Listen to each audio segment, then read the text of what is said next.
just as easily be someone retreating to the old dress to impress mantra as a means of holding on to one's humanity. And going by the immaculate suave and style found on this attire, I'd wager the guy who wore this is doing just fine for himself. If you're in the mood for a useless fact you'll forget here in 20 seconds, the specific shades of gold and navy blue they chose for the outfit is a split complementary palette with a navy foundation, and then instead of its direct complementary, which is more like a yellow-orange, it diverges slightly to two other adjacent colors, which is the lighter mustard gold on the metallic parts of the fit, and the muted light and dark browns on the belt and undercapelet. I'm saying this is a useless fact because, in reality, the person who designed this outfit probably just modeled it after an old British police uniform, since constable is just a British word for police officer.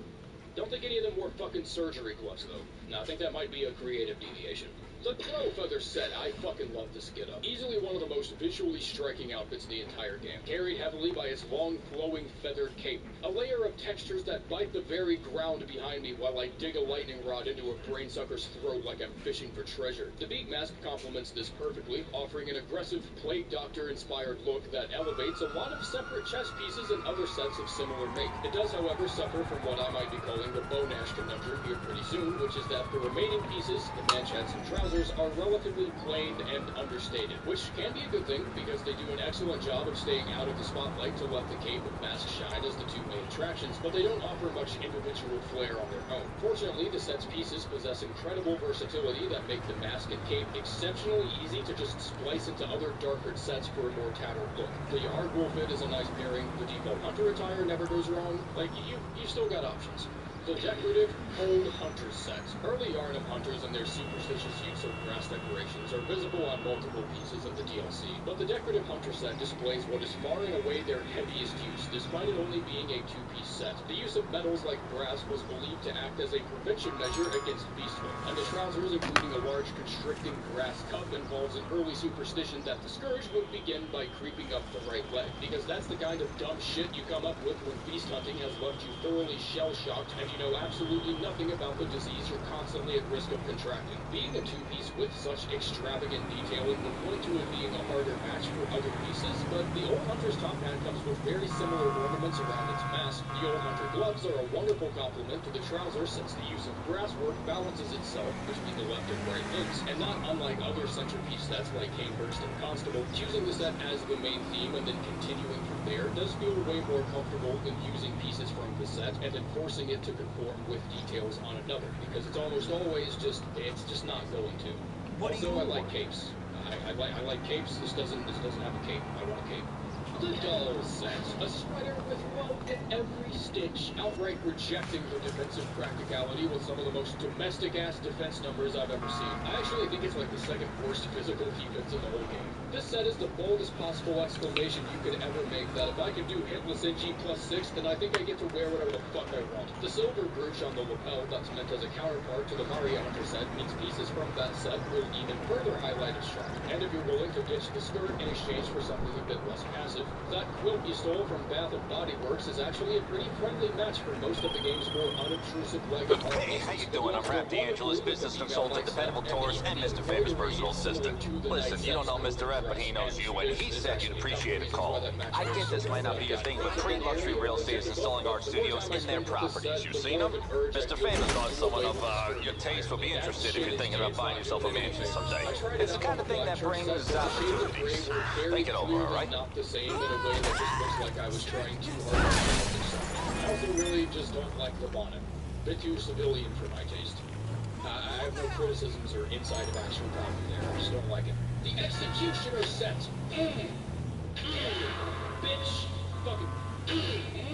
Alright, the fourth set. Okay, so I'm not gonna actually leave it there, but I'm very comfortable knowing how many people would let it slide if I did. The Executioner set is self-evidently brilliant. There is a style here no matter what mood you find yourself in. The Holy Shawl is a signature stamp of the Guilded Church, making the chest piece decently compatible with other lighter church-related attire, but its bulkier weight and thicker build gives it a potential integrity alongside other hunter pieces that tend to have higher defense. The gloves mostly still being made of leather means it can contribute to a lot of other standard hunter attire, and its inclusion of brass rivets give those matchups a very striking presence without fully taking the plunge into the armor and gauntlet section. This is where it gets tricky though, because I'm saying those options are there, and I'm also saying all of them look very clean on their own, but you learn very quickly in practice that separating this set's components is not at all to your benefit. And to those appreciative of the full ensemble, replacing any 1/4 of the match set mimics the emotional distress of imposing a drill bit through a prismatic rare blue eyes. The Ardeo becomes the de facto centerpiece of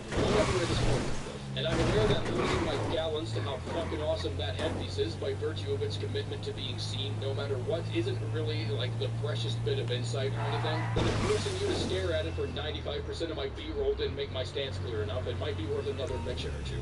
The Thorin set. This is another set that comprises both a masculine and feminine chest variant, and the changes are so modestly implemented that I don't even feel the need to separate them on the list that much, and you think that's fine. Thorin Garb is a name aptly chosen because this is the only set that borrows very little, if any, details at all from Yharnam's hunter outfits and healing church attire. The tattered leather capelet draped over the shoulders is the only real element resembling something found on Yharnam outfits, but that's just a standard detail on a lot of this era's clothing design, so I don't really put too much stock in that. The Sully bandages could be used as a substitute for other sets that also employ bandages, Great Orb, Madman, and Graveguard, just to name a few, but there's so little visual flavor to the bandages themselves that they either end up looking exactly the same, or even marginally less palatable depending on what you're replacing them with. And any get-up involving khakis and a button-up don't need to be chasing bandage wraps for style. I plan on losing my shit over this here in like the next few minutes, but I don't think the set is quite exciting enough to give it such valuable screen time.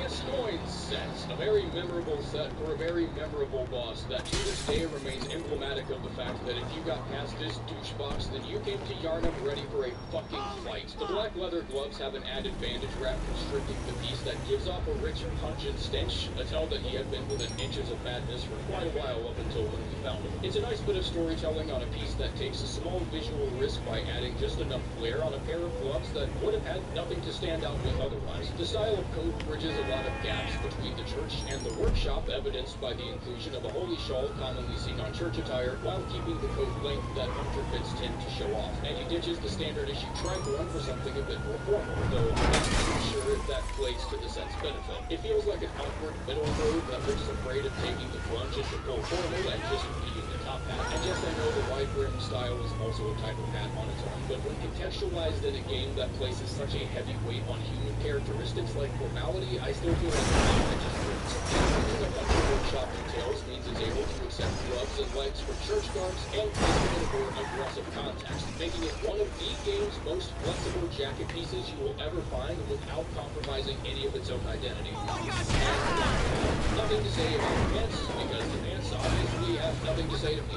Gehrman's Hunter's set. This one comes with a bit of a preamble because I am really not a fan of just how much this particular attire ends up missing out on. Taking boss rewards and weapons and items and such and transitioning its ownership to the player has always been steeped in a very reductive and unfortunately kind of necessary creative approach, in a way where having something used against you and you using that something against others is almost never a complete one-to-one. It shouldn't be. Mimicking the signature combat ability of the Scourge maligned half-dragon star sovereign majesty of baked potatoes as a 5'5" chud with muscles and expecting it to cover the same ground and hit with the same strength makes you a stupid head resting on a pair of stupid shoulders. This is all making sense, and it's an example that makes less and less sense when applied to something as superficial as, I don't know, let's say the kind of shirt I'm wearing, or the shoes, or the pants, or the gloves, or more to the point, the outfit lose out on some of its coolest features and designs just because I am now the one wearing it. I could have easily been way nicer in my judgment had the game not axed almost everything that gave the attire any remarkability. The cape's gone, the gloves are gone, the top hat gets run over by a fucking carriage on its way to the messenger path, I guess I'll know it. All details that were perfectly makeable into the final cut, gutted and crammed into the garbage can. Couldn't even get the peg like he has as part of the set. I'm gonna be honest, I'm not mad about that. I'm not as mad about that as I am the rest of it. It sounds like a easy addition, but knowing the way this game's models work sometimes, that's not like a feature you could easily lose a couple days to.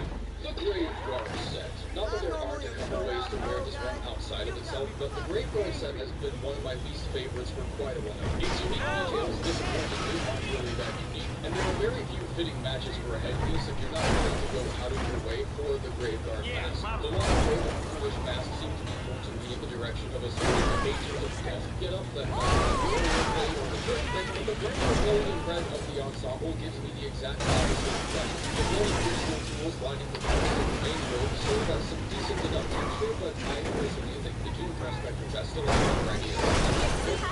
Oh my god! It's 10 times as menacing on the hard wolf road, and that awkwardly unique shade of red has filed a restraining order against the game's entire wardrobe so far this season. Like even the knife and doll guns are just slightly off. Not to say you can't put your improvisation skills to work by looking for funny hats, the enlarged head, Ardeo, and then this stage all feel like daring enough combinations to at least intentional. But the Rogan feel manly no matter what, just because of how exclusive they are. And once you look close enough and realize how many different outfits also come decorated with tools and instruments and whatnot, a yarn-wide stock surplus of these outfits isn't really that hard to imagine.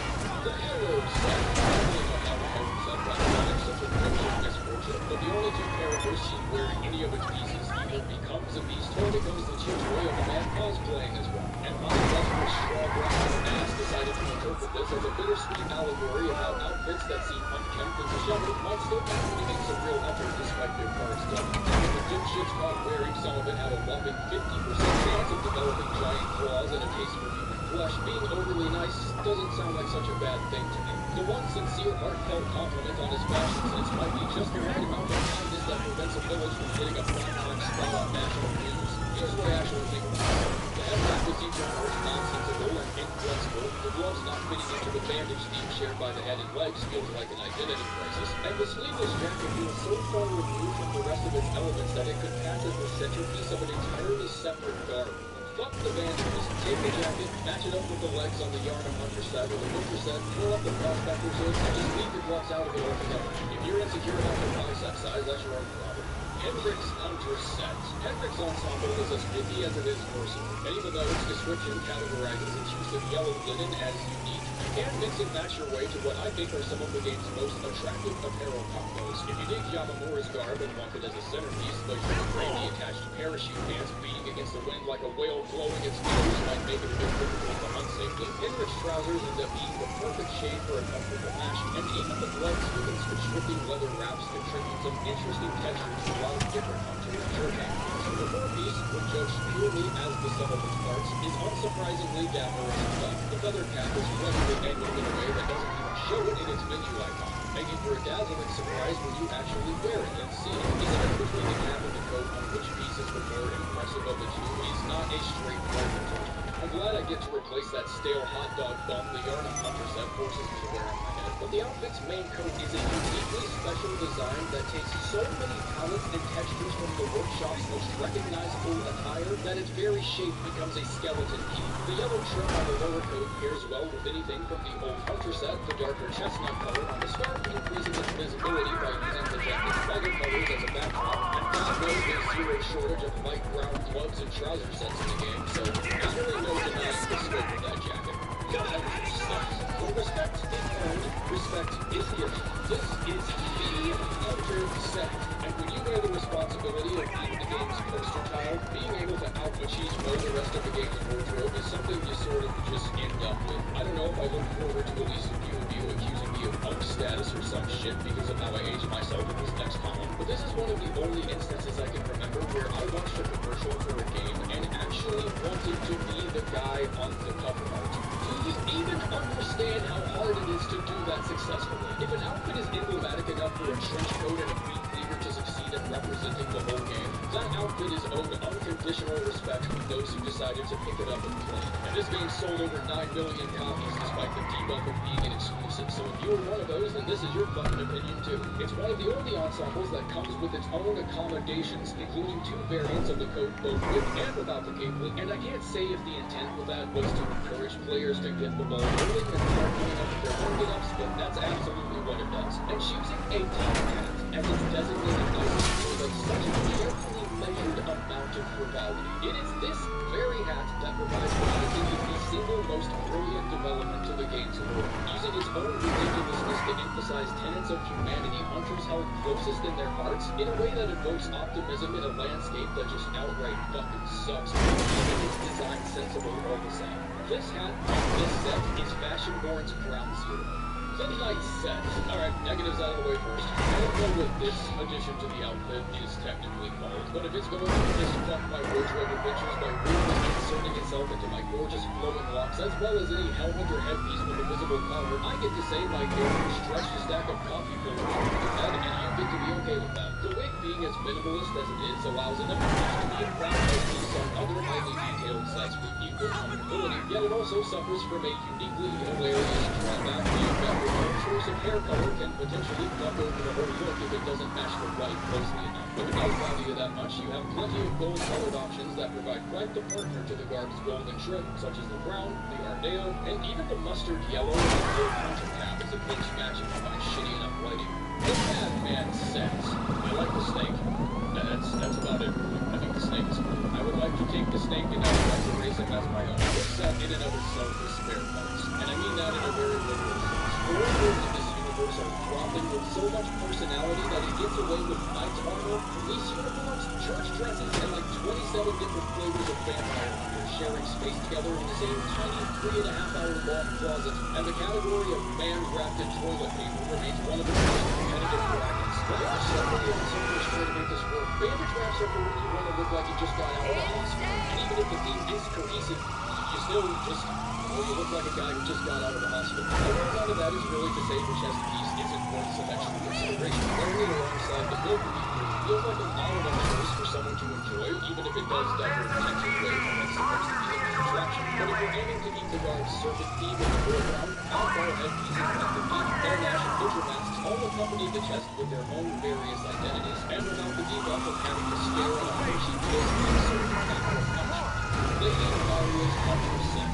Studying this attire cataloged it for organized with this from the ground up once I understood what it was doing. I probably wasted more time than I needed trying to properly articulate why this set felt like such a comic book for us. But when I finally started to register what exactly it was doing so well and why I felt so drawn to it, it only became more disappointing because I couldn't find a single other example of it. Maria's Hunter set is the outfit that takes all these different details and elements from other seemingly unrelated pieces of attire and stands them under the same umbrella in a way that bridges contact steps and builds new connections between factions and still come out of all of that with zero sacrifice to its visual polish. This Hunter set is a fucking diamond. One theme that's frequently reissued across other older Hunter outfits and outfits in Gamer stores as well are these long capes and jackets from the deep sea red set, which is a detail given to Maria's jacket, but only on its innermost layers. The set itself being of canvas made along with resistant inflation. Realities contextualize the heavy amount of visual overlap their jacket shares with the male and female night sets. The luxurious golden trim on the overcoat is a noticeable similarity it shares with the male variant. The cap feather and long shoulder cape can be seen on the female variant. It borrows the comically giant gemstone necklace from both sets. The subtle ornate stitchwork that textures the entire linen is also very similar. And if you don't think a decorative change draped across the shoulder cape was looking from the canvas set, I don't think I would get to just say that. The harder you look, the more elements you seek to find by taking the result, not looking like a faceless hodgepodge of self-referential bullshit is so impressive. Mix and matching your way to an unexpectedly spicy set of attire is part of the fun. I was putting a good deal of weight behind how well an outfit's individual pieces play with others, and this is the only ensemble in the game that just takes care of that shit for you. The old Hunter set. I already briefly went over how the chart Hunter set provides quite a glaring overlap between its own details and those found on the Hunter set, but the old Hunter set in its prime carries a particular attitude you could only appreciate if you're well into your 70s but can still swing it like Derek Jeter. If Hunters really worked at a penny back in the day, I'd have to imagine the dress code had at least something to do with it. When you leave a tapestry this fabulous, all the frequent turnout is just not a problem you're gonna have. My sedentary ass would have seen this fit and signed at least 2 contracts before I actually started thinking about the consequences. I love the red overcoat. I love seeing the length of my cape biting at the ground as I mount through the Hunter night time because I'm too busy physically objectifying myself to pay attention to the goddamn game. The single brass gauntlet accentuating like 75% of the game's entire selection, and that top hat has me under a fucking spell. The double belt wrapping around the right thigh on its trouser piece, I would have gladly accepted as part of the outfit, no matter what the explanation was. Maybe there was no superstition at all, and maybe someone just threw it into the slideshow as a joke, and no one who attended the Hunter webinar that day gave enough of a shit to call it bogus because everyone just knew that it looked good. I wouldn't have said anything. Then someone caught his shade in the back row raising his hand about to ask him questions, and then he got bullied by the entire precinct. Like, yeah, why don't you dick off back to your rocking chair and finish crocheting that dumb sweater vest for that Canehurst mate you keep hiding with, while we get busy digging our brass kneecaps into the spinal cord of a brain sucker. Stone-fangled fuck. The student set. Just a big old why the fuck through this whole set. Being a two-piece doesn't need to be this inherent death sentence, and in fact, the decorative Hunter set stands as good evidence of that being turned into a workable advantage. But offering only two pieces while also acting minimalist about it means swerving entirely around the idea of decoration, because it forces the head and gloves into acceptance of that same simplicity. The only way to break out of that is total fashion absurdity, like throwing on the cage or the Ardeo or something similar, and that's still only something you can really do with an item as spotlightable as the headpiece. Throwing on a bowler hat with the student robes and then having the Canehurst gauntlets as your final gambit just makes you look confused. The additional cape does what it can to save the jacket, and it's absolutely worth ignoring the planar coat and the lecture building, but not in a way that gives any breathing room in selecting matchups with the head and gloves. Its fashion meta remains total thematic overwrite via ridiculous helmet. The Tomb Prospector set. This is another Gascoigne situation where the main garb is widely spread between enough factions that anything along the spectrum of Church to Hunter will fit decently as long as you have a basic sense of what looks good. The Prospector's gloves and trousers are plain enough to offer a good window for replacement, but the gloves and trousers also match with themselves, so anything that's replaced would ideally share that benefit. I really like the abundance of little tools and instruments peppered around the coat that I feel like many other sets try to include in their own, but end up feeling not as flexible or detailed. Anything with too many layers to its linen obviously has the negative side effect of any weapon bigger than a letter opener clipping through all that flowing majesty, but the long holy shawl is also one of my favorite parts of the set, so if you're the type to compromise, be better, or something. The White Church set. The White Church set I was ready to be a bit disappointed by, and I'm not really even sure if my reasoning for why would be marked as a display of fair judgment. But style is best appreciated when looking at a mirror, and you can only power pose for so long until eventually Johnny Bravo has to pick up an axe and get to work, and the game's liquid physics start to treat your thoughtfully prepared outfit like a Splatoon map. From there, it was pretty easy to resign myself to the opinion that anything easily stainable wouldn't stay too long in the rotation, and all it took was an Assassin's Creed cosplay and a +10 Blade of Mercy for that opinion to be suddenly very uncomfortably challenged. If you haven't given the men's section a glance for a while, the White Church attire needs to be first on your list for the next shopping spree, because it gets so many additional visual perks the dress counterpart just doesn't have. The darker trim that borders the jacket creates a much more layered appearance, and the generous use of other colors like the dark red undercoat and black vest make a bit more room for differently colored gloves and trousers, a benefit sorely lost on its nearly all-white dress variant. I do find the hat on the Black Church set to be distasteful as fuck, so I'm glad we don't see any of that here, but I'm always more inclined to go with a darker haircut to black for the foreign set because it's just so much easier finding compatible parts for it. Not like there's any huge reason that needs to see the look replaced. A standard piece with one color and no glare earns nothing in style, but inherits a versatility that really stands out with the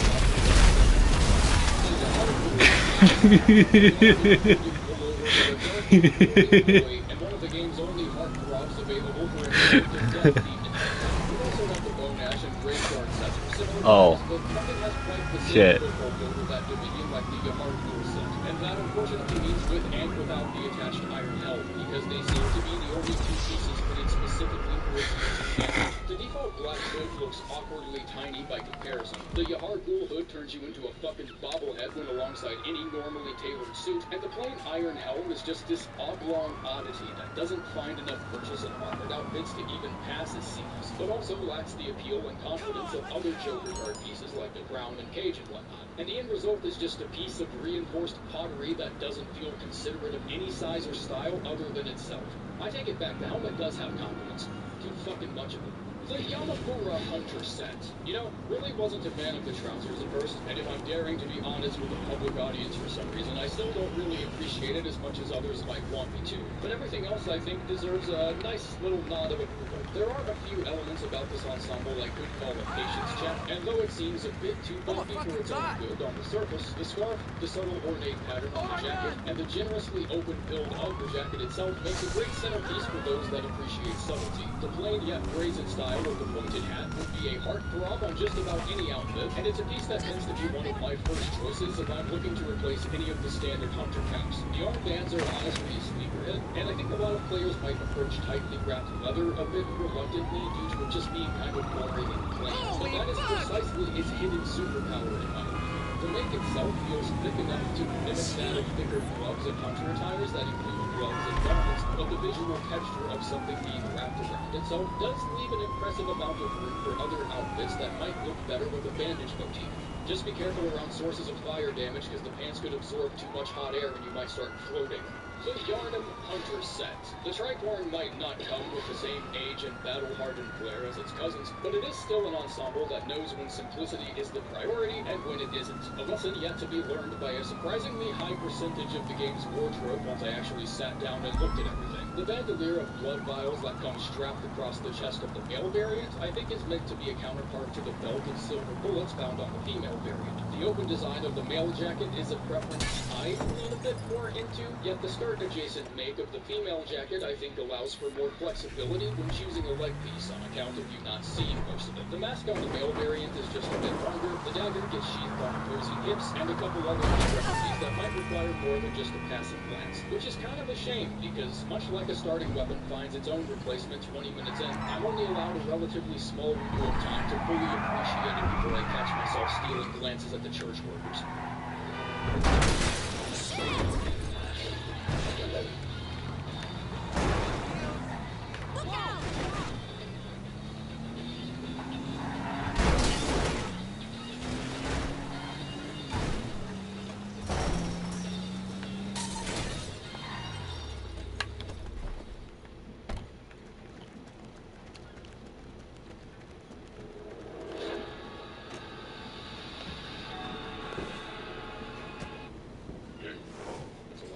This is a game with 11 years of experience behind it, so we're going to need some ground rules to keep this train from derailing too quickly. And a large deal of that comes from how this game just treats weapons in general. The movesets are way more diverse than any Souls game. Like, I would say even from, the movesets are way more diverse than any Souls game. Like, I would even say weapon for weapon, not even Elden Ring competes. All 26 armaments at your disposal have enough attacks somewhere in their moveset that allow them to handle way more situations than you think. So I'm going into each weapon assuming they're using a build that feeds into their potential, but also taking a look at the moveset of each weapon itself, how versatile they are at handling the game's general threats, and what each weapon is, air quote, best at. The way this game puts a heavy emphasis on how you build into a weapon rather than the weapon itself ensures that all of them remain punishing enough for any combat situation, and not even the shitters are really that far behind one another. The final result should still be a video a lot of people disagree with, and some of you are probably going to get pissed off, but hopefully I'm able to put together something at least semi-objective here.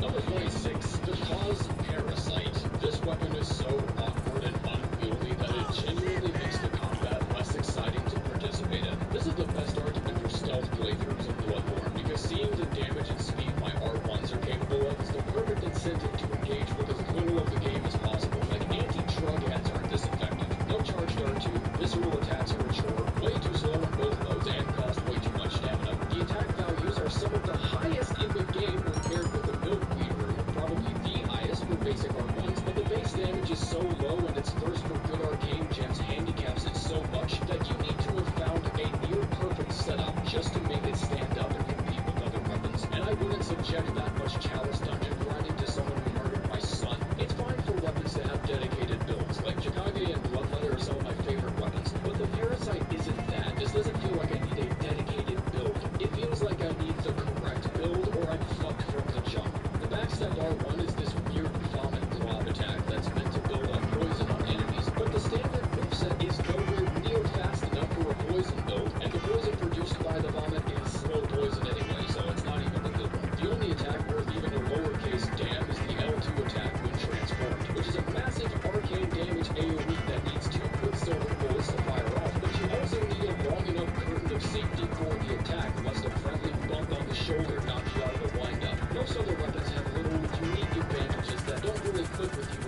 played with them for a while, because they don't show up on stat sheets or calculators. The Beast Cutter's ability to break limbs, the forward and back steps on the Beast Hunter Sage's transform attacks, the Burial Blade, an absolute bloody machine.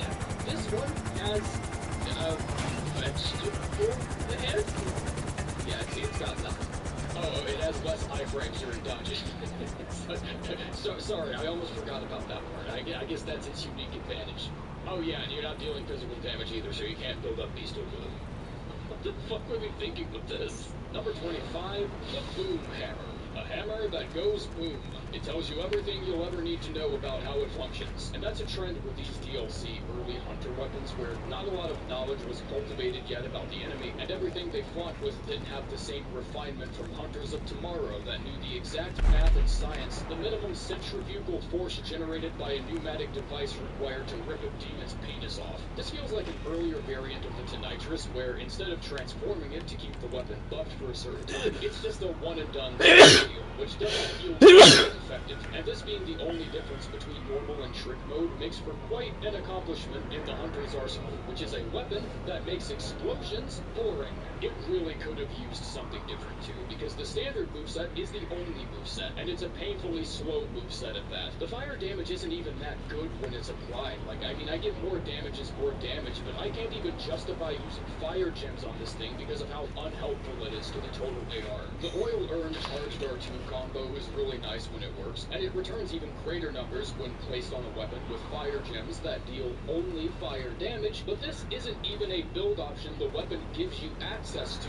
because of the hammers and a fire damage already built into the weapon. So if I'm going to use that strategy, I'm much better off using a weapon friendly to element conversion. Something like a stake driver, or LHB, or some other weapon with like an absurdly high attack value somewhere. I eventually realized that starting with an R1 and then leading into an L1 transform attack before alternating between the two is a good way to be dealing constant fire damage, since the hammer always stays alight. But this didn't feel like a shortcut I found. It felt like being locked in a sensory deprivation tank, and once every hour a kid flicks the glass to give me a sense of hope. It's just a middle-of-the-road, slightly underperforming blunt meat tenderizer that occasionally explodes every once in a while to make sure you're still awake paying attention to the fucking game. Number 24, the Amygdalan Arm.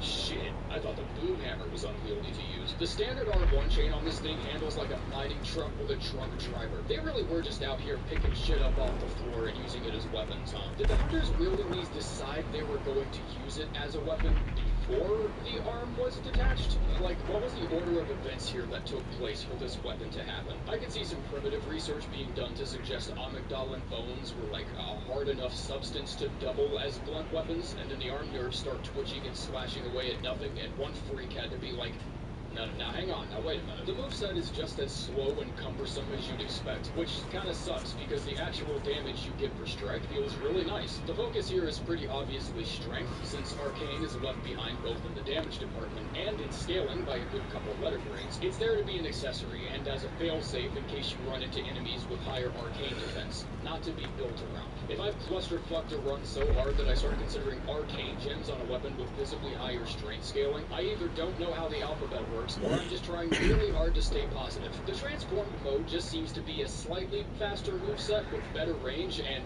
no difference in stamina. I probably wouldn't switch to its standard mode very often at all unless I was just passing by it with a transform attack. Performing a charged R2 while the handed blade and scythe knife claw thing is out deals a massive hit of damage, followed by two smaller hits when the hand blade scythe knife fingernail claw necromorph limb thing will start slashing around the vicinity of where the attack lands. And if all three instances of damage land on the same target, it could potentially earn a spot on the leaderboard as one of the game's most damaging charged R2s available. In truth, I think this had me sticking with the weapon far longer than I probably should have, because for every hit of dopamine that came with landing a charged R2 and watching the claw swipe the enemies afterwards for massive additional damage, I could have counted like 10 other instances where the rest of the moveset was just too slow to properly stun on. And I don't think I've broken a single limb or weak point with this weapon at all, which is insane because it's just an enormous femur repurposed into a mallet. And I even found myself whipping with its whip mode pretty frequently. I don't know, this moveset just feels like it gives you an amalgamation of different tactics tactics that some other weapon is always just slightly better at. You like flattening fuckers into a fine paste with your Unga Bunga build? Well, you've got the wheel, the whirligig, the Kirkhammer. You like whipping bitches? Well, you should probably be using the cane. You like slow charged R2s with lots of damage? Well, stake driver's where it's at.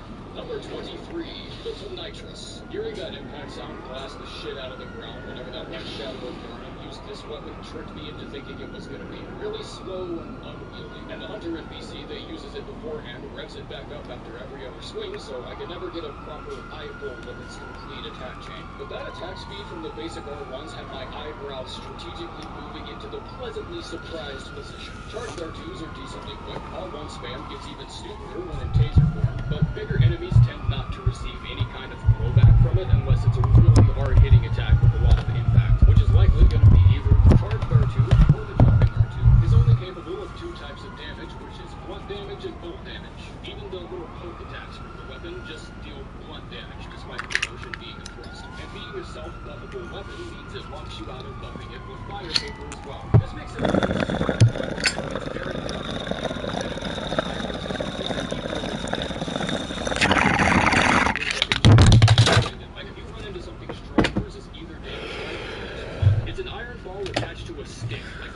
Bolts is all your tossing danger.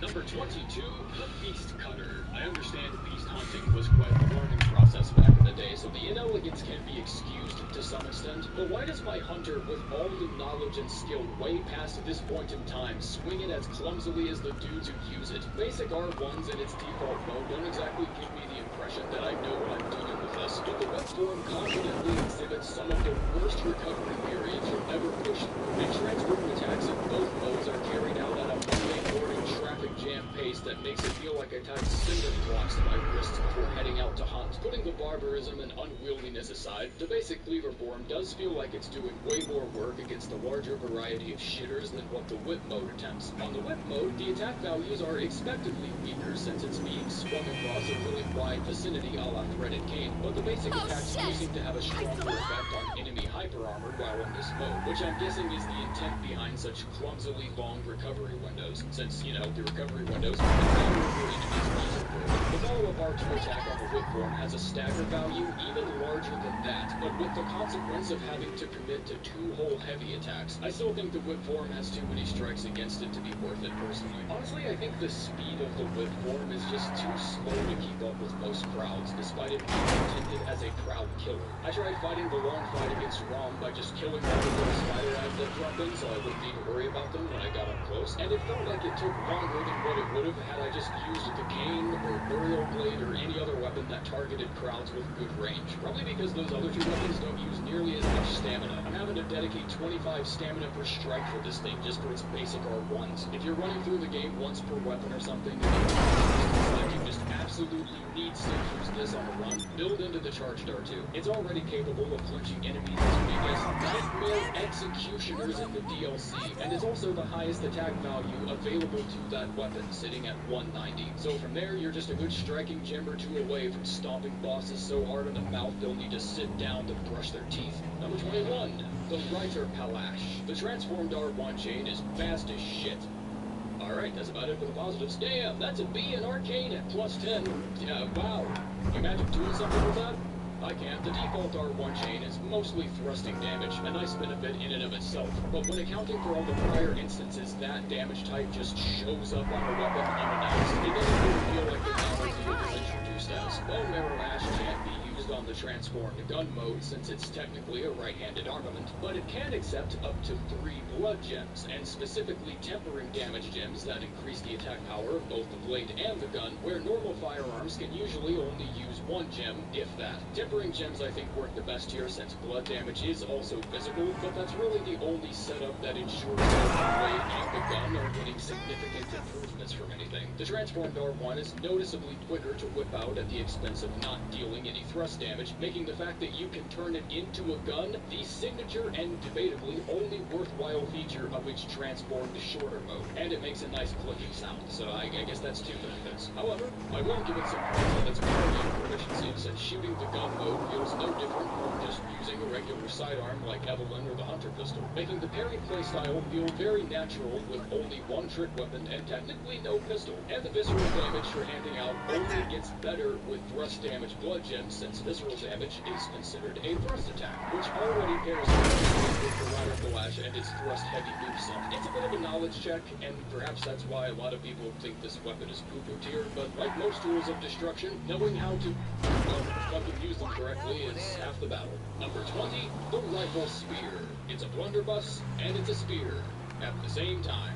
And apparently my brain is simple enough to consider that cool, because the Rifle Spear is probably my favorite early game weapon, despite its shortcomings. Contrary to its title, the full moveset of this weapon features more than just gunshots and pokes. The transformed shorter mode allows for slashing, which is barely slower than the default armors, and is only standard physical damage as opposed to thrust in the basic mode, save for its charged R2, which I would personally and proudly call one of my favorite attacks on anything.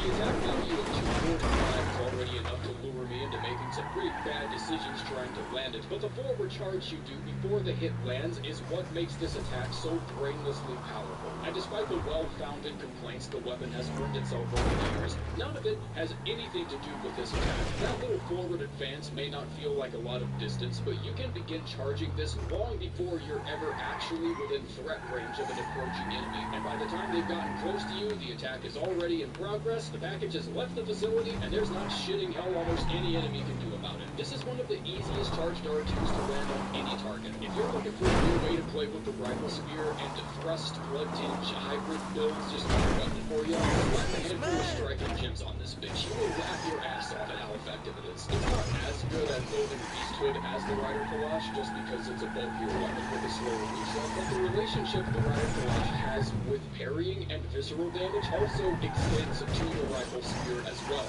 since visceral damage is thrust damage, which just so happened to include a lot of the Spear's basic attacks, including its charged R2 and transform. And when properly fixed up with thrust damage gems, this becomes the Rifle Spear's ace in the hole. I've seen thumbnails and forums and whatnot talk about this weapon being the worst trick weapon in the game, and I'm just like curious. You know, I'm not even mad, like I'm impressed. How did you come to that? How did no one stop you on this journey of yours? The Parasite takes some of the hardest gems to farm and removes iframes from your dodge. This weapon can be built to have one of the most absurdly powerful parry builds in the game, and people said this one was worse. I actually dare people to tell me I'm wrong on this question. I'm about to, we need to move on. We need to move on right now. I'm about to go off script in a really neat way. Number 19, Blade of Mercy. Kinda sucks that this one landed down here, because this is a really cool weapon. But even despite its low placement, it still remained a weapon I consistently defaulted to when something I wanted to kill suddenly felt like slamming some Adderall and 10 pounds of sugar. Blade of Mercy is one of the only weapons that allow you the reflexes to keep up with the game's highest pedigree of annoyingly fast bullshit. Looking at the attack values for this weapon seems to support this combat style as well, since the dodging attack values are all noticeably higher than normal while consuming a very small amount of stamina, lending to the idea that using this weapon optimally means doing the deathly dance of dodge, hit, dodge with an equally nimble partner. Spend enough time going on leisurely jogs with Eileen and the game eventually demonstrates this to you firsthand. But I still think there's a bit more to this weapon here than just using it to counter punch NPCs. And that additional flexibility can be found in its transformed mode. The attack value starts at 90 for the first 3 transformed R1 attacks before hitting a spike of 120 during the 4th attack. You also get noticeably smaller recoveries from the 4th hit all the way to the final 8th hit before the moveset then loops the faster half of the attack sequence. This is honestly a bit of a chore to pull off at times because you do need to sink in a few hits with the R1 chain before it really starts paying off. And even though these attacks come out fast and cost like almost no stamina, the juicy single target damage versus giant fat-ass bosses hinges on you reaching the second half of that R1 chain, which usually just results in a moment of unchecked greed that you taking unnecessary damage. Sadly, these can't be buffed or infused with elemental gems either due to its innate arcane damage on the side, which I believe is the most unfortunate part of the whole weapon because it was forced to sacrifice all that extra space and flexibility for 30 measly points of arcane damage, leaving you with an offense deficit that starts feeling really sore soar against bigger bosses like Lawrence and Ludwig. The faster R1 chain when transformed isn't nearly as good for beasthood buildup as I kind of wanted it to be. I feel like it would have fit within the scope of gradually ramping up attack power demonstrated in the weapon's own motion values and animations. There's still plenty of room here to excavate some dungeons and put together a pretty deep poison build with some murky gems that support the weapon's faster attack speed, and the S scaling and skill gives it plenty of potential for sharp gems. But putting down public transport buses with nothing but raw damage output means a good set of temperings is probably just the best straightforward option. Number 18, the Beast Claw. Well, I don't want to play the game for my content. I like it when the game plays itself. What I like, bitch, is not waiting for 7 to 8 months for someone to decide this weapon should be better and then lock the catalyst of that change behind a boss whose opening attack is to wag his finger at me and start explaining why he technically isn't a repeat boss. Fuck New Game Plus scaling. Do you know how much boring, barely watchable footage I was sitting on of me just getting zoned? The amount of work I have to put into this weapon for it to reach an optimal state is tremendously overpacked. And fittingly, it also overpacks the Beast Claw's total move list to that of a character from Soul Calibur. Your L2 now performs an AoE howl that can hit multiple targets, meant to charge up Beasthood incredibly fast. You do lose access to charged R2s, but the jumping R2 can still leave enemies vulnerable to being visceral or strapped from behind. The R1 chain looks pretty cool now. The transformation attack from normal to beast mode has been added to the moveset that wasn't there before, and the regular R2s still charge up Beasthood by a head-noddingly decent amount. Of course, that was true without the grid. It makes the weapon cooler. It certainly makes your character look cooler, and absolutely has a rejected first draft for an X-Men build. But my favorite part about this weapon is that we have an extremely useful feature rooted in the claw itself, and not the room, which is why I feel like it should count. The transformed mode gives you a permanent beast that can stack with other self-buffs. Now, normally, if you popped a horse pull and then tried to buff with, let's say, Inlet Elixir or something to keep the carnage going, you just wouldn't be able to, like, it would just turn out. But the beast will give it to you with the claw isn't the best stack for other self-buffs. You also don't lose the beast which you built up attacking with the transformed claw when you switch weapons, giving it uniquely powerful damage boosting properties that retains its effectiveness even at level 0, because you would be building the Beasthood meter just to attack with another weapon. Every video I've seen talk about the Beast Claw, like, they don't go anywhere near this, and I think it's one of the most valuable assets the Beast Claw has to offer. They felt fast and strong, with most human bosses and enemies, Hunter NPCs, and even Gehrman and Maria, but absolutely erase them from the game's final space. The stagger values being as high as they are on just basic power run combos was enough to render most same-sized opponents completely indefensible. But when it came to dealing with actual beastly threats like Ludwig and Dark Beast, opponents that are big enough to not really give a shit what the weapon stagger value was, a noticeable drop-off in performance was felt, and the consequences of that high beasthood meter felt worse and worse to deal with. Because even though I was certainly relaxed enough to keep up with these kinds of bosses and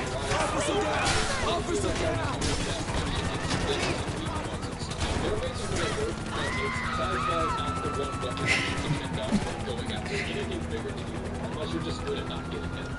And if you are, then fuck me, maybe you should give me advice. Number 17, Silence Bowblade. Being able to play enemies at a comfortable range does have some obvious positives, but this is pretty much a new game plus exclusive armament, since you get it right as you're wrapping up everything in the hamlet and preparing to put the screaming Resident Evil campaign extra series. So if you're shelving this game without checking out New Game Plus, then that's the end of your time with this weapon. Had they thought of this bow like several months earlier and tossed it into the base game, fighting that Amygdala in the Frontier might have actually been in the same household as something resembling a good time. Honestly, I think the bow blade misses out on what I think would have given the bow the last little push it needed to secure a spot in the upper echelons, which is that the arrows fired from the bow deal blood damage and not thrust damage. Had they inflicted thrust damage, I think this would have opened up an excellent window for visceral attacks against large bows in a way that would have covered up a lot of its shortcomings. Rider Palash and Rifle Spear already do a decent enough job with visceral attack builds, but only on smaller enemies and same-sized bosses like Gehrman and Maria. You can parry BSB with a gunshot, but that's about the biggest game you're hunting with these. The bow blade can easily take down foes like Ebrietas, Cleric Beast, basically anything that has an identifiable head. It's absolutely mulched by the charged R2 and bow. And having arrows deal thrust damage, I think would have fed into visceral attacks on these types of bows, just dealing that much more damage, since viscerals are thrust damage. In fact, the only physical damage available during bow mode is the jumping R2 that is literally a bow attack, like you attack with the bow. And the LT attack, which is I don't even think I can legally refer this an attack. Like, the attack value is horrible, the recovery time is piss, and this is the move you're forced to perform trying to fire an arrow when out of Quicksilver bullets. Like, if this was Elden Ring, this would become a fucking weapon, Ash. Number 16, the Kirk Hammer. The Kirk Hammer is poised to star as the main antagonist of the gripping yaoi manga between your hunter and their primary love interest, the Holy Blade. In multiple ways, the Kirk Hammer is set up to be this weapon's counterpart with an identical basic moveset, and even a couple of their transformed attacks, like the backstab R1 that they'll use. I feel like dismissing this one and just butt-rushing to the ward to pick up the Radiant Hunter badge is a valid solution here, since the Kirk Hammer does lose pretty hard in a straightforward competition versus the Holy Blade, but I think you can have that opinion and also recognize a few of the Kirk Hammer's talents in the same breath. The Kirk Hammer's transformed mode comes with a unique shockwave AoE that accents every attack that ends with the hammer striking the ground. The hammer this includes all R1s in its chain, the dodging R1, and both the charged and uncharged R2s. Its transformed attacks also exhaust way less damage despite having the attack in its LT string is much more powerful, provided you can mash your way there before you find a werewolf's foot in your ass. It's a bit slower.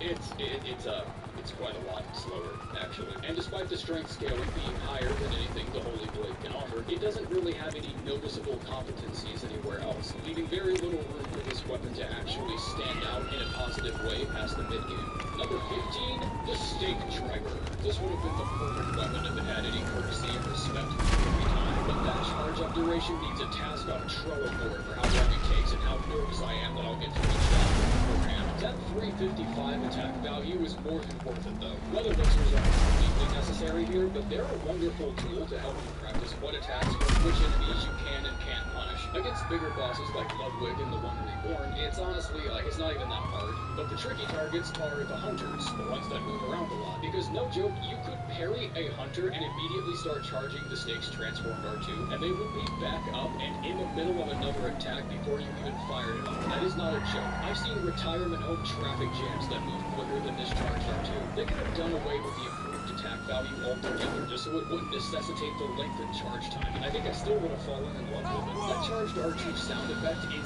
hypnotically good. I'll be in the hunter's dream firing this bitch off at a gravestone just to hear myself do it while the doll wonders what the fuck is wrong with me. And I'll blast a hole in her ass too. This sounds to be played on slot machines and casinos. I haven't talked about the rest of the moveset, and I have zero plans to do so. You have zero plans to listen. There is one single star of the show here, and it's that spine blaster of an R2.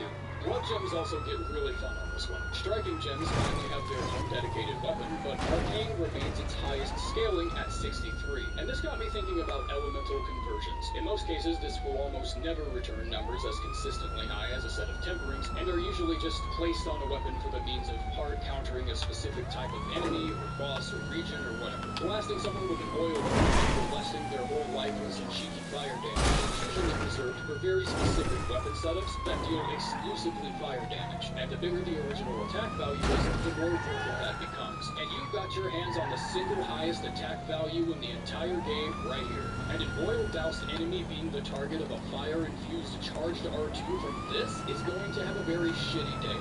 Honestly, it's either that or striking gems. Like, this thing may have had a generationally bad roll with its scalings, but that also means building for it is a very simple ordeal, even during later new game cross iterations. And when I remember how complicated building around some of these weapons can get, I'm just thankful for plugging a handful of striking gems in there. Number 14, the Lecarious View.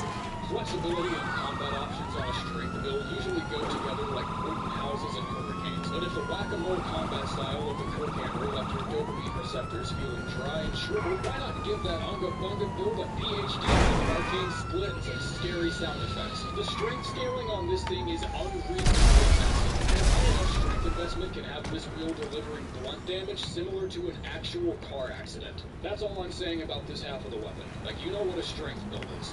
Now, transforming the wheel does a few things. Upon transform, the wheel loses out on 30% of its physical damage, and trades that for an arcane scaling boost of 50, bringing the total arcane scaling to 110, which is the same scaling it would get in strength. Its arcane damage output is also given a multiplier of 3, plus an extra 20 flat arcane damage on the side. I don't know what mathematician from Soft has locked up in the same office for the last 11 years, but now that it's gotten much easier to dig into the weeds of how Bloodborne works recently, it is kind of funny to see how little the scaling conventions have changed over the years. The L2 gives the weapon an arcane buff that provides even more arcane damage at the gradual expense of your HP, which can then be recovered by attacking, since the rally doesn't degrade at the same pace as the HP sap. This is a 20-second buff, and it can stack up to 4 times, but the buff potency is bound to an attack chain, meaning if you want to stack it, you have to press L2 with the same pace you would be if you were attacking something. So if you rub it up to stage 3, for instance, and then 5 seconds into the buff, let's say you decide you want to go an L2 further, max stacks, it's just going to bring it back to stage 1 again. With the existence of Alfred's questline, I've long considered this really to be a counterpart to the general game, since both weapons have a transform mode that emphasizes a second damage type and requires sacrificing HP to deliver powerful attacks, and the wheel's 30% righteous damage in both modes help clean out Pain Burst that much quicker. Shimming up this cake can require some real thinking sons, so make sure to take some stimulants before attempting to augment your own wheel. This is probably one of the most flexible weapons in the game regarding available builds, because so many little attributes about the weapon get changed around in such a massive way when transforming. Temperings?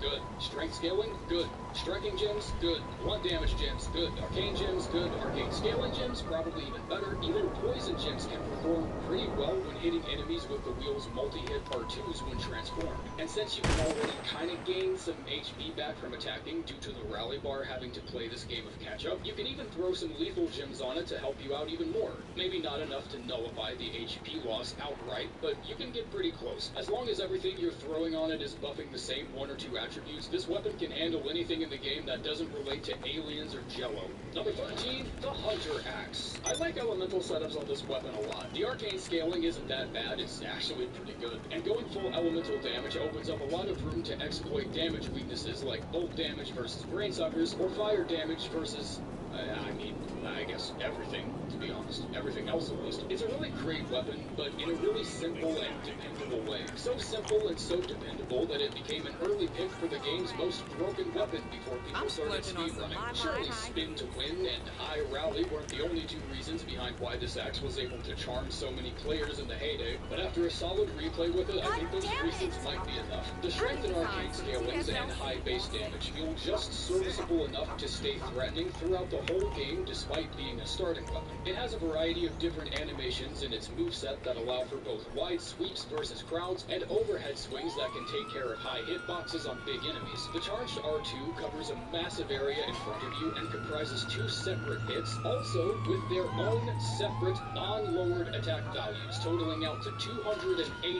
not including base defenses. And usually on a multi-hit charged attack, one of these will be lowered substantially. And this feels to me like the biggest reason why this single attack feels like it's able to handle almost anything. Even with comically oversized weapon modes like on Kirkhammer and LHV, a charged R2 almost never goes above like 220 or 230, give or take. Its only competition remains the Stake Driver's 355, which needs almost twice the charge-up time and covers a space small enough to be accepted as carry-on luggage. Number 12, the Rakuyo. Fuck's sake, this needs more strength than the axe. I mean, it's the signature weapon of the penultimate DLC boss, and you don't even get it until afterwards when you find it guarded by a couple sharks. If you don't meet the benchmarks, then you decided you didn't care like 7 bosses ago, so whatever. That exact weapon just stomped a hole through me so big I could shoplift a TV in my asshole, and I just find it here 5 minutes later. The description says did she race me here just to pitch it down into the well? You won't be able to flutterfly the swords like she does in the fight you, but you do have access to a large moveset that somewhat resembles her own. The mix of standard and thrust damage handed out by its basic R1 combo means there aren't too many threats in the game you can't just spam attack your way through. And the L2 spin combo, being the crowd killer that it is, gives you an incredible list of options when it comes to taking care of any number of threats. Inputting L2 after any light or heavy attack while transformed also has its own attack as well. Not crazy about it not even being willing to climb to the next skill, despite the fuck nuts amount of skill I even need to wield it. Yeah, 20 is stat, but it was a lot more skill. But leveling in such a direction and skill investment is the only thing you care about in this, or should care about. Probably not even the arcane stat, even though this weapon is buffable and open to elemental shenanigans with the right gems. Whether or not you head down that route is up to you, and if you have gems that are good enough, but those better be some spicy bonuses because a dedicated skill build is just about the only kind of character this will do numbers on. Tempering gems and sharp gems seem to be the community favorites. Number 11. The Bloodletter. We still got a good ways to go before the good old chicken sandwich appears, but that and the Bloodletter are the two quintessential blood tinge weapons with actual blood in its attacks. I would still give the match point to the chicken. I gotta stop saying that. How?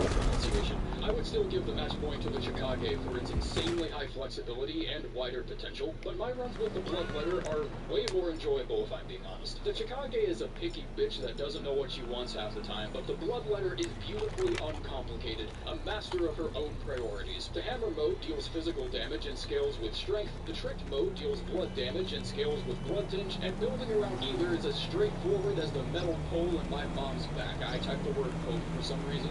It's pole. It was supposed to be pole. It has one of the funnest L1 attack animations that deals damage to you and immediately heals it all back when striking an enemy due to the rally system, and there's almost zero worry in taking any additional damage because whatever gets hit by this pretty consistently pushes the floor with their ass beats. The L2 does stack a pretty mean chunk of frenzy on your character, and you should definitely consider dedicating a quick slot to dealing with that. But getting frenzy prompted this way only shaves off 50% of your HP compared to the usual 70. Its rally multiplier is also one of the largest in the game, sitting at 400, allowing you to heal some incredible amounts of HP back with this attack, and opening some fun shenanigans with ladder whistles. I think the greater using this item against you is what's supposed to clue you in on the L2's hidden strength, seeing how I've almost never seen him use that attack against me.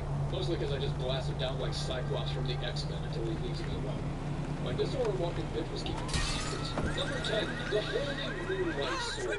You're gonna be slapping with high amounts of physical and arcane with this one. Usually when a weapon switches damage modes like this, the physical damage would take a hit in exchange for the secondary damage. This one lets you keep both, in addition to just making one better. I have nothing to say about the standard form because every last facet of how this weapon works points you completely in the other direction, and including a consistent use for your Quicksilver bullets so they don't get lonely up there with you two-handed the sword. If you're in the standard form, it better be that you're about to L1 and Imperial Sword dig up 100's ass. It's one of the only weapons where I will actually recommend only nourishing gems because the attack values of physical and arcane damage wind up very close together when transformed, with your arcane doing roughly 3/4 of your physical damage, give or take. And the closer these values end up being on split damage weapons like this, the greater the benefit received from H&M, all-encompassing, no bullshit attack boost. And that's exactly what the nourishing gems are for. I really like how the R1 chain starts with 2 diagonal swings that seem to be single target focused and don't cover too much horizontal space, and then you start swinging wide by the third attack. This handles an all too common situation where you try to isolate one shitter from the rest of the crowd, and they respond to that by running at you all at once. It happens a little too frequently, but this moveset is wonderful for those situations.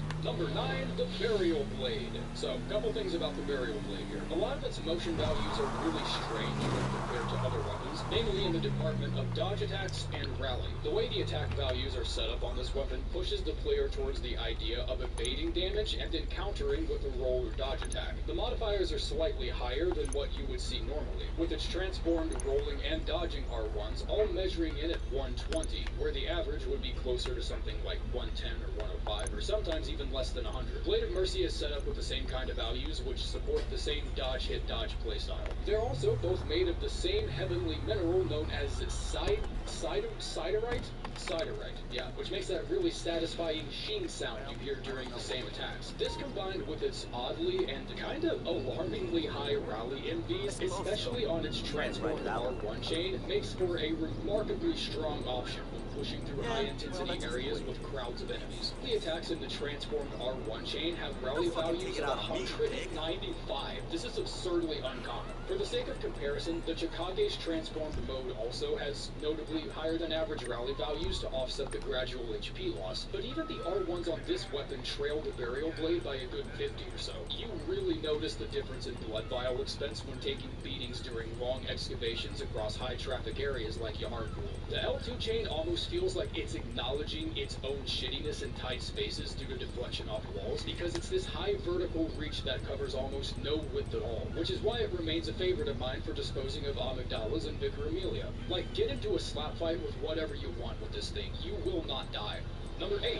The Chikage. This is one of the very few weapons in the game where the transformed mode will drastically change the kind of damage you're handing out. And although it can be a little confusing to build around correctly, it's obviously a blood tinge focused weapon, and just rounding up the best tempering gems you can find and thugging out the HP sap on its transformed mode is probably the easiest answer to this question, but it doesn't really cover all the bases. I don't know how silly you want to get when you play your games. I just know this weapon can be taken in so many different directions, it's nuts. Physical damage bonuses given by tempering gems can affect both modes, while blood tinge and blood damage gems only affect the transformed mode. You may also choose to build into the rapid poison effect, or you can just use it as a pure physical damage option for a skill build because you really want to use a katana. The HP decay mechanic also doesn't only eat away at you for the same consistent amount all the time. If you're standing there holding it in its corrupt form, it whittles down at almost 1% of your max HP per tick. But if you're charging a transformed R2, for example, that's a pretty hefty amount of HP you'll have to sacrifice to get that off. Around 15% of your max, give or take. Looks pretty scary, kind of is scary if you fuck it up, but this gives you a reliable way to take your HP down to a certain point if you're trying to activate a near-death gem bonus. The rapid poison route also isn't, like, it's not terrible, it's not good either. The way it works is that each hit of the weapon inflicts 30 rapid poise per hit, and you'll know when the status procs due to the targeted enemy losing 10% of their max HP plus 100 additional, it's just bleed.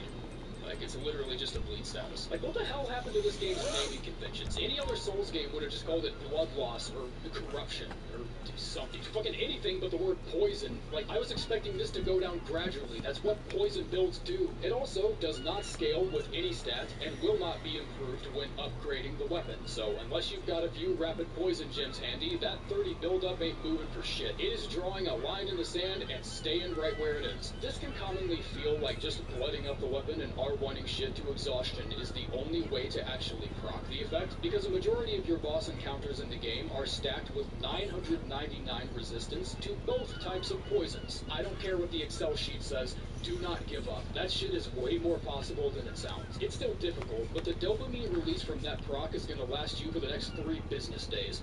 Number 7, the threaded cane. I don't know who gave this cane the confidence issues it has, but this pocket warhead got plugged up with so many small advantages that it's managed to trick half a community into thinking it's bad. The upfront damage at a first glance is already pretty unsubstantial, and it also has no choice but to directly compete with that found on the cleaver and the axe, the other 2 starting hunter weapons, which, yeah, that's just not a scuffle this little cane wants to get caught in. The whip attacks when transformed are even less impressive with all the speed you're sacrificing, but it also doesn't ever feel like the attack is covering as much ground in front of you as it probably should. However, this cane has some secrets. It's the only starting weapon of the 3 that can be taken to an A scaling on +10. It can hand out both righteous and serrated damage depending on which form you're attacking with, making it the only weapon able to take advantage of both hidden damage types. No, the church pick doesn't count. We'll get to that later. And it's the only starting weapon capable of thrusting attacks. And that R2 poke is one of the quickest heavy attack animations on any weapon. Granted, the difference isn't huge, and this is a pretty empty advantage most of the time, but when you're dealing with brain suckers, a quicker thrust is something that's really easy to appreciate. The arcane scaling isn't bad either, opening up the possibility for the cane to be a secondary weapon with some really nice elemental potential. The additional skill boost it gets when in whip form makes it a crowd killer that can be talked about in a textbook generation down the line, but breaking weak points on big bosses also feels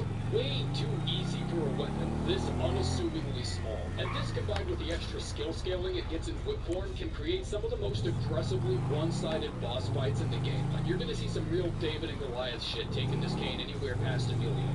Number 6, the Beast Hunter Safe. I am coming to your front doorstep with roses in my hand, begging you not to take that scaling data any more seriously than the stranger standing in front of your house with flowers in his hand. I know the skill scaling still isn't really that fantastic, but I don't care. Wake your ass up. Every moment I spent with this weapon getting B-roll dared me to continue placing it higher. I still feel like 6 is too low if I like think about it too much, but this video has to come out at some point. If using spatial knowledge and awareness to comically shit walk around an enemy's attacks feels too above your pay grade or something, the Beast Hunter Safe is a free trial of what your gameplay would look like if you were actually good at spacing. When transformed, the very first R1 slides you forward by what I would call an aggressively humorous distance. Like you thought the R2s on that Michelin sword we're good at closing gaps, I'm finna slip and bust my ass like a Looney Tunes character just for committing to an attack chain. Any following R1s in the combo come out way faster, rivaling and perhaps even exceeding the attack speed of weapons like Blade of Mercy and the transformed Rider Palash, which is why the attack values and rally potential look so underperforming at a glance. The highest attack value you're capable of tuning out on this thing is the 180 on the default charged R2, and the reason that looks like shit is because it's shit, and you're charging R2s on a weapon made to build up a beasthood gauge. Wearing an attire set with good beasthood stats on it, like Greator set, is something you should pay attention to as well if you commit to the horse pill route, because once you start getting into